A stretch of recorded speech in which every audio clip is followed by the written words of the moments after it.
नमस्कार. आपल्या सर्वांचे सतशः आभार की आपण ज्ञानेश्वर माऊलींच्या आणि तुकाराम महाराजांच्या पालखीच्या आगमनाच्या दिवशी वाहतूक पोलिसांना खूप चांगली मदत केली. चांगल्या पद्धतीने डायव्हर्जन झालं, ज्यामुळे आगमन सोहळा हा खूप उत्तम अशा पद्धतीने झाला.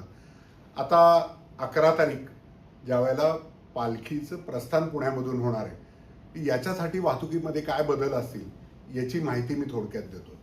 पालखी साधारण सकाळी 5 वाजता प्रस्थान होत असल्यामुळे 3 वाजल्यापासूनच महात्मा फुले रस्ता आणि सोलापूर रस्ता गाडीतळपर्यंत हा वाहतुकीसाठी बंद होईल, साधारण 3 वाजल्यापासून 12 वाजेपर्यंत. यानंतर हळूहळू जशी पालखी पुढे जाईल तसे मागचे रस्ते तत्काळ उघडले जातील. पालखी गाडीतळावरती गेल्यानंतर ज्ञानेश्वर माऊलीची पालखी सासवडच्या दिशेने जाणार आहे आणि तुकाराम महाराजांची पालखी पुढे सोलापूर रस्त्याने पुढे जाणार आहे.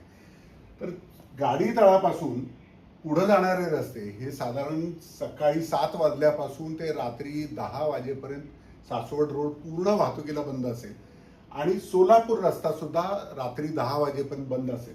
त्यामुळे सर्वांना विनंती आहे की शहराच्या दक्षिणेकडून उत्तरेला जाताना किंवा उत्तरेकडून दक्षिणेला जाताना या रस्त्यांचा वापर टाळावा. याबरोबरच ज्यांना सासवडला जायचं आहे त्यांनी बॉब्दे घाटातून किंवा मग कात्रज बोगद्यातून पुढे सासवडच्या दिशेने आपण जाऊ शकता. मागून कुठले रस्ते ओपन होत आहेत याची जर आपल्याला माहिती हवी असेल तर आपण आमचं वेबपेज diversion.punepolice.gov.in या वेबपेजवर गेला तर आपल्याला पालखीचं लोकेशन तर कळेलच, पण याच्याबरोबर रस्ते कुठले खुललेले आहेत याची सुद्धा माहिती इत्यंभूत अशी कळेल. थँक्यू.